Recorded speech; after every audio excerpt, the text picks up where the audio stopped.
Hi Jenny. Hi. Hi.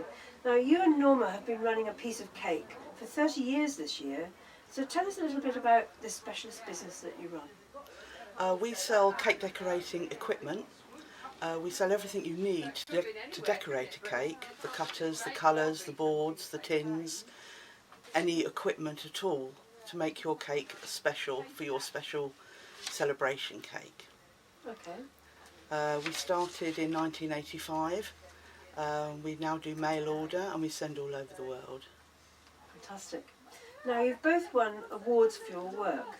Tell us about those. What sort of awards have you won? We've won Best Cake in Show and Cakes for Thame show. It was a long time ago though, 1985, 1982. It was a long time ago, but we built on that of our knowledge, and we've also now we both taught. So for 23 years we taught cake decorating, so many of the local people would have been taught by us. Okay. What makes a good cake decorator in your view?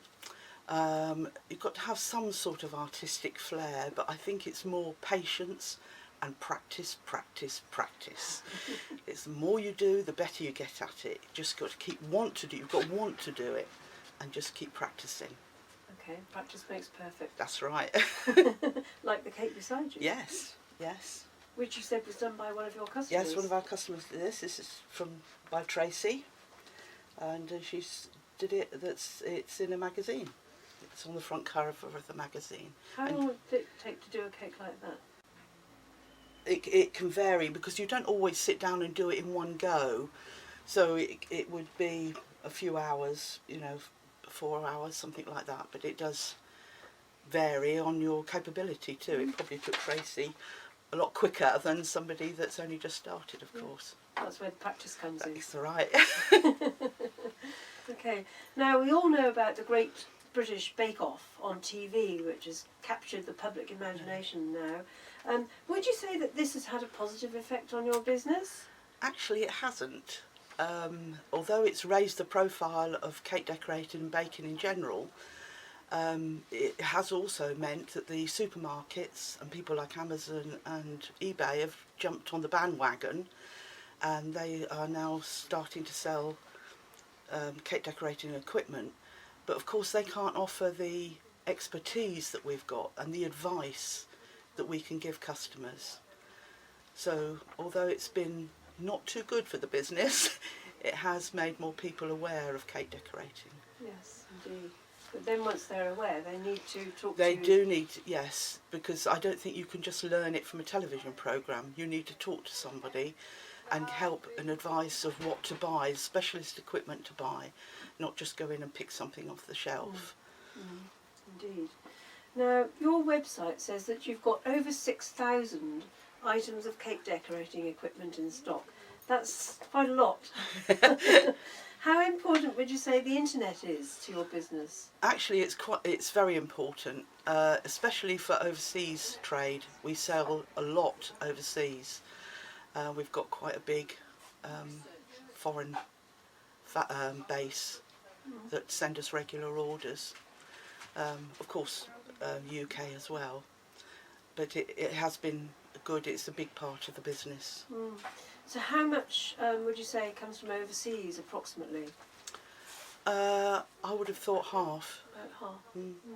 And what sort of countries do people want to do cake decorating in? We send to Hong Kong, Taiwan, China, Australia, America, most European countries, South Africa, Japan, yeah, all over. And has that been the case for some time, or has that come about because of television, or because? It's mainly because of cake decorating books. Our name has been put on the back of some books as suppliers, and that's where a lot of the businesses, they've known about us. And they come over for classes too. We hold classes, so we've just had some classes over here, and a lot of people came in from those countries to take part in the classes. Fantastic. Yeah. So your fame is international. Well, yes.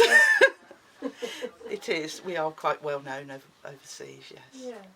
And how important do you think customer service is to a business, whether it's driven from the internet or whether it's people walking in off the street? It's vital. It is vital. I think we're helpful, that we can help people and tell them the right equipment to buy, give them advice on how to cover a cake or how to decorate a cake, what's the best equipment to buy for the decoration they want to achieve. So I think it's quite important. Even with internet orders, people do ring us up and say, what do you recommend for making this rose or something? And we can tell them the cutter that they need to buy. That's fantastic. Now, you're situated in Thame and you've been here for quite a long time, I believe. My family own the building, and it's been in my family for over 100 years.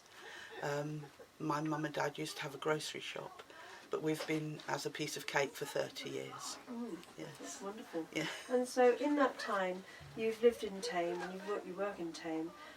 What's your view of Thame as a town to live and work in? I love it. I can't imagine living anywhere else. It is a very friendly and pretty town. We have a lot of people that come in from out of town to buy from us, and they go and walk around the town, and they always come back and say what a lovely town it is. And we know actually of a couple of people that have been in to the shop, bought things, and have moved to Thame because it is such a lovely town. Yeah, that is true. You can't get a higher recommendation No. than that, can you? No. That's amazing. That's amazing. Now, we're entering Thame into the Great British High Street competition this year, and we're entering in the Market Town category. And I'm wondering, what do you think it's making Thame special? What makes it something different, a cut apart? Why should we win? Well, I think we are a very friendly town. It's got some lovely independent shops, different than you perhaps find in the city high streets. So I think we're pretty unique and pretty special. And it's just a lovely town to live in.